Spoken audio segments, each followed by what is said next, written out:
Dacw'r Gwcw gan Ifanna Safil a Gary Evans.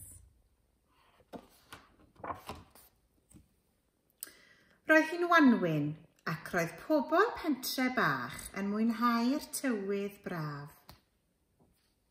Nes iddyn nhw glywed sŵn rhyfedd yn y coed. Bom-boms bach a mawr, dyna sŵn diddorol, meddai Billy Bom-bom. Dyna sŵn od, meddai Mrs Miggle-Maggle. Dyna sŵn pert, meddai Pilly Pala y gwcw. Crawc, crawc, crawc. Crawciodd Jack Do gan hedfan y wyllt o amgylch y lle. Aeth Sally Mali i weld beth oedd yn bod ar Jack Do. Shh, nawr Jack Do, meddai Sally gan wenu'n braf. Gwranda, y gwcw. Crawc, crawc, crawc. Ie, Dacw'r Gwcw, paid â phoeni Jack Do bach, meddai Sally Mali. Fe ddweda i wrthi fod traed iddi adeiladu nyth ei hun. Gwcw, gwcw. O diar, does dim amser gyda ti i adeiladu dy nyth dy hun? Gwcw, gwcw. O diar, meddai pawb. Yna, cafodd Billy Bom-bom syniad. Bom-boms bach a mawr, beth am i ni adeiladu nyth i'r gwcw? Syniad gwych, meddai pawb. Ond sut? Nawr te, meddai Billy, mae angen brigau. Roedd digon o frigau gan Jack Do. Ac mae angen mwd a chlai. Mae digon o fwd a chlai yn y jac codi baw, meddai Pilly Pala.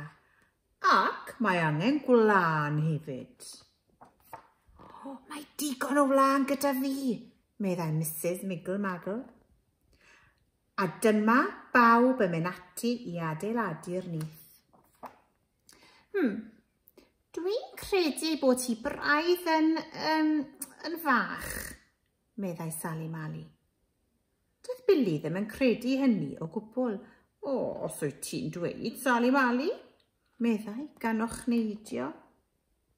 A dyma nhw'n mynd nôl i wneud nyth yn fwy. Ac yn fwy. Ac yn fwy byth. Perffaith, meddai Sally Mali. Da iawn chi. Reit, rhaid i ni rhoi'r nyth yn y goeden hudol, meddai Billy Bom-bom. Syniad gwych, meddai pawb, gan gario'r nyth yn ofalus. O diar, mae'r goeden yn ofnadwy o uchel. Peidiwch â phoeni, meddai Billy Bom-bom, fe wna i danio fy roced. Bom-boms bach a mawr, 1, 2, 3, bant â ni! Glaniodd y nyth yn ddiogel. Diolch byth am hynny. Hwrê! Gweiddodd pawb. Da iawn ti, Billy Bom-bom. Gwcw, gwcw, gwcw, canodd y gwcw.